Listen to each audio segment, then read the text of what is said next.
What's up, guys? It is Sunday morning.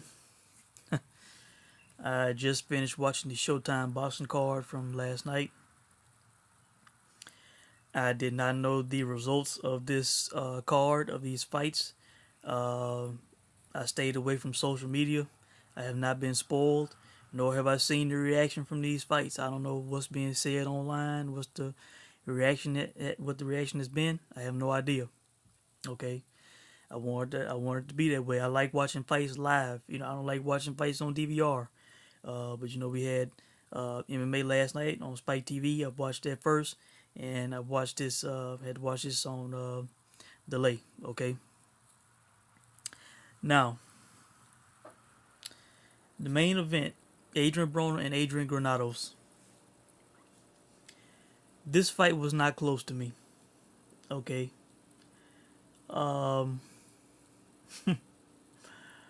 I scored this fight 98-94 for Adrian Granados. Adrien Broner only won 2 rounds on my scorecard, and that was the ninth round and 10th round. The third and the fifth I scored even. Okay, so Adrian Granados on my scorecard won the first, the second, the fourth, the sixth, the seventh, and the eighth rounds. Okay, why did I score for Adrian Granados?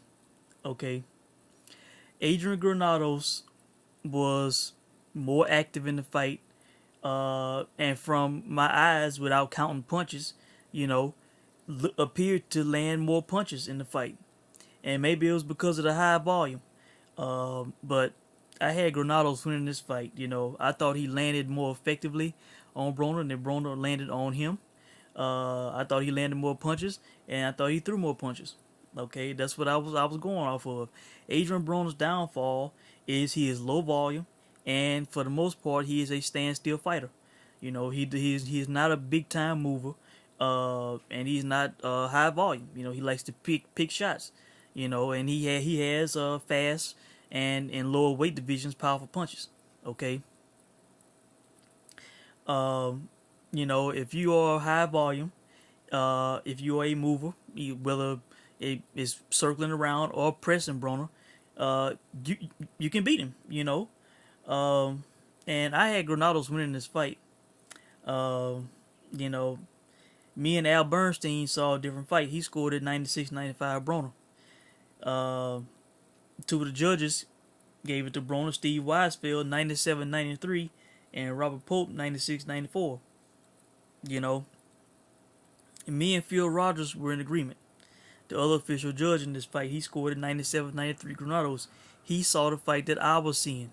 You know, our our scorecards is just a point off. You know, um, let's see the official stats for the fight. What Showtime showed, they said that Adrien Broner landed about 20 more punches. I didn't write down the exact number, but it was around 20 more punches that Adrien Broner landed. However, Adrian Granados threw almost 300 more punches in the fight. I mean, that has to account for something, man.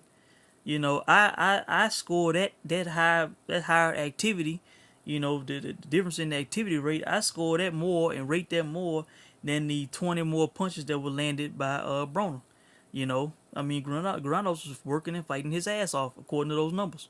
You know, and like as I said, from my naked eye, without counting punches, I thought Granados landed more punches, and it's easy to see how I would feel that way when the guy threw almost 300 more punches. Okay, even with Broner supposedly landing 20 more punches. And the Twitter vote, 52-48, thought Granados won that fight. 52% of the audience, the voters on Twitter, thought that Granados won that fight. You know, and I figured if it went to a decision as the fight was going on, I didn't let nobody get a knockdown or a knockout. I was like, man, if it go to a scorecard in Broner's hometown, I doubt this guy gets the decision. Not saying that Weisfeld and Pope are corrupt. Weisfeld is a notable judge. Has been around for a long time, but it was hard to see Granados getting a decision in Cincinnati. So it's unfortunate. I thought the guy won the fight. Uh, you know, Adrien Broner, man, he is undersized at welterweight. He is undersized at welterweight. If he can't make 135 or 140 anymore, man, his career is gonna be very average, very sea level, man. He is not gonna hang with the elite at welterweight. There's no way. He's gonna be sea level fighter at welterweight. He's too his height and his reach are too small for the damn division. And then with his fight style, his low volume and shit, man. You know, these bigger, more elite guys, man. He's not gonna hang with these guys. He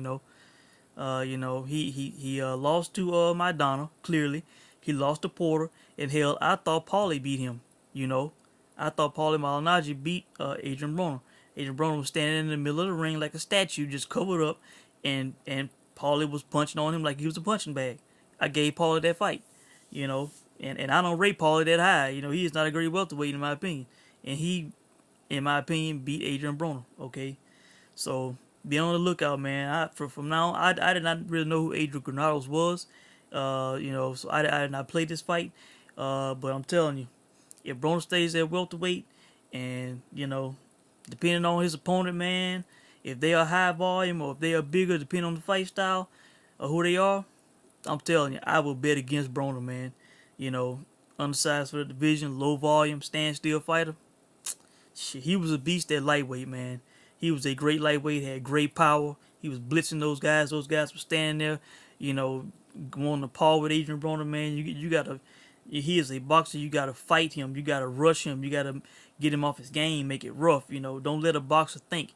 You know, and you know, he was great at lightweight, man. But you know, he hadn't been there in a long time. And 140, he just seems like he cannot make that weight. And I'm not really gonna bag on the guy because in his genetics, I'm not trying to speak ill of the man's father, but the guy's father is a big guy. He's a heavy guy, and hey, maybe it's just hard for Broner to keep weight off, and that's not being funny. That's just being real, talking about, family genetics. It would not surprise me in Broner's later years after his career if he blows up. That's just genetics. That's not taking a shot. So if the guy can't make 140, I'm not gonna really bag on him. Say like he not taking his career serious and all that kind of stuff. Maybe the guy just physically can't do it, man. He may grow into a big body. So and the guy was 27 years old now. He's still feeling out. So you know, but telling you, be on the lookout, man. If he stays at welterweight, there's gonna be money making opportunity, man. He's not gonna hang with the lead at welterweight. Okay. Lamont Peterson won his fight. I had a scorecard for that fight, but I was doing YouTube stuff and I was, switched from scorecard on my phone and thought it would, be all right, and I went back to it and it had all zeros. So, but I had Peterson winning that fight comfortably. He beat that guy. He could have, he could have beat him easier with a jab and movement, but he wanted to have a fight. He wanted to be in the pocket. So congrats to him. In my opinion, he did not beat Felix Diaz when they had that fight on NBC. But I guess it was in 15 or 16. I can't remember. I'm guessing 2015 from the way they was talking to like how long he was out of the ring. So, yeah, I thought that was the first time I saw Felix Diaz, and Felix Diaz is a hell of a fighter. So, but that was a good win for Peterson. I guess we'll see what he will do next, what he will do in the future. Let's see. And the opening fight, Brown and Williams, top dog. Man, they're gonna take that top off that nickname, cause man, he's this is the second fight in a row. I guess he got knocked out. There was a bad foul by Brown in round 2, hit the man on the back of the head while he was on the canvas. The referee in that fight, I did not write his name down, but man, I did not like that guy, man. He was not a good referee. Hell, I think I may just I got it on the TV right now. I may see if I can go back and find this guy's name, man. This guy was he just was too slow in and whatever he did, he was just kind of standing there and letting shit happen. The guy got fouled. He still counted him out and all this kind of stuff, man. The guy was not good. I did not like him as a referee. Let's see, I'm almost there. Ken Milliner is his name. Yeah, not a fan of Ken Milliner, man. He's not fast on the trigger. Uh, you know, I think when Williams got knocked down, he did not step in there fast enough, and Brown wanted to claim that the guy was not down on the canvas, that he couldn't see it, you know. Maybe so, but he that was not a good look, man. Hitting that guy on the back of the head while he was on the canvas. So she the ref, but Brown got the KO. He says he wants Adonis Stevenson next. Hey, from the way this guy looked, man, I'd like to see that fight, man. That'd be an interesting fight. Hell, I would like to see that fight. So hopefully we will get that next. Because Andre Ward, his ass, if he is not gonna, quit, like a biatch and give up them belts, he needs to fight Kovalev next. So, I'm wanting to see the Stevenson Brown fight. That's a good fight. Peterson, I don't know where he's gonna go, from here. Who he's gonna fight next.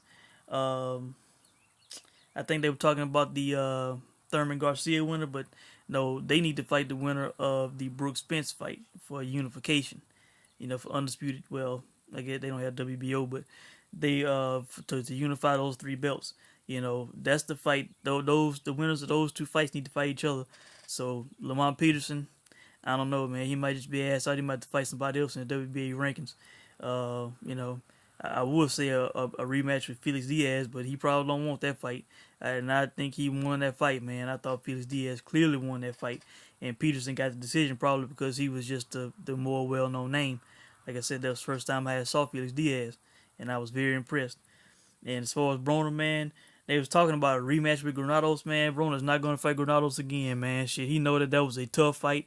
He talking about he clearly easily won that fight. Shit, that was not an easy fight for Broner. And but I'm telling you, if he stays at welterweight, man, he better be picking these type of opponents, these guys that we really don't know about too much. Because if he fights the elite, anybody close to the elite, boy, if he fought Felix Diaz, shit, I would go all in on Felix Diaz, man. So yeah, let's see him try to fight somebody elite at 47, and I heard Paul, if somebody said that he was talking about he could win a title at 54. Shit, I don't think so, man. Hell, he'll be lucky if he sees another title at welterweight. He will be lucky. Paulie, he just in a gift decision against a guy who I don't rate that good. He got that decision, but I do not see him being a welterweight champion, beating any of the top guys. So that's all I got to say on this card, man. If I miss anything, I'll post a comment in the comment section. And let me know who you guys think won the fight. Like I said, I thought Granados won that fight. Activity was key. I thought he had landed more punches just from what I saw. Hey, let me know what you guys think. And I'll be checking in with you guys later. We got UFC tonight, so we'll be doing a post-fight show. You guys have a good day.